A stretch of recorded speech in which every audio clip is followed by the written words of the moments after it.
Hi, I'm Shane Cook with Property Solutions Providers, and this is the Problem Property Solution. It is the foundational piece to explaining our process and value-added proposition to your clients. We start at the bottom and work our way up through the ceiling of uncertainty towards the Fresh Start formula.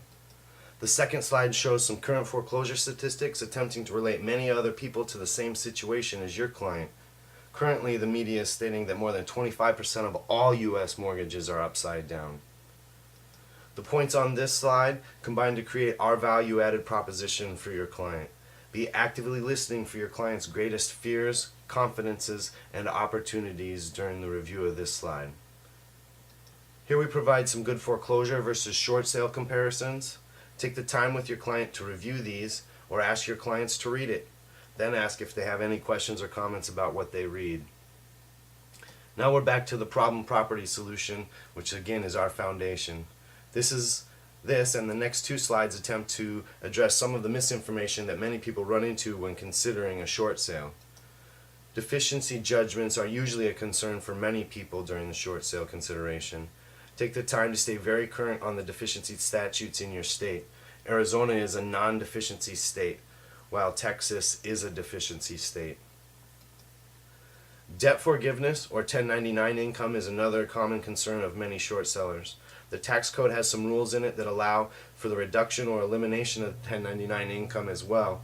We suggest you and the client both speak with a CPA to verify the potential debt forgiveness or 1099 income.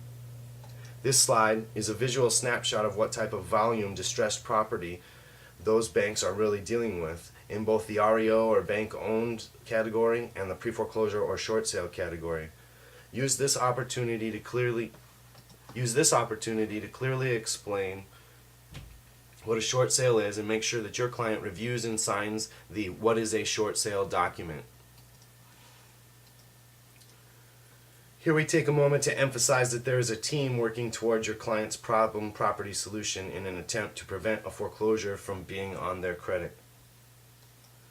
Now is the point where you need to prepare your client for the low offer and its associated 3 potential outcomes. This slide is the most important point to communicate to everyone, including you, who may be contacted by the bank, appraiser, or BPO agent for access to the property.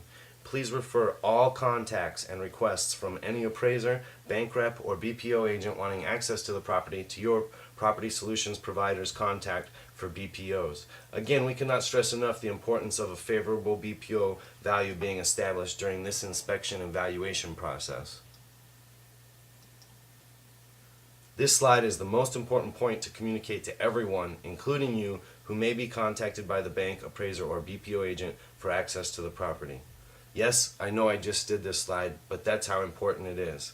Please refer all contacts and requests from any appraiser, bank rep, or BPO agent wanting access to the property to your Property Solutions Provider's contact for BPOs. Again, we cannot stress enough the importance of a favorable BPO value being established during this inspection and valuation process. These next 3 slides explain the 4 possible outcomes of the bank's valuation process and how they affect our ability to get the property closed and prevent the foreclosure. This is a simple breakdown of how often we end up in each of those previous possible outcomes. And now we are back to the problem property solution, where we spend some time working on what it may look like when we get past the ceiling of uncertainty. What solution is right for your client to create a hope-filled future? Take the opportunity here to have them show you around the house and develop that plan with your client. Some of the documents that will be needed to validate the short sale are on this slide. And here you'll need to explain the option contract or purchase and sale agreement, the notice of option, and the affidavit of understanding.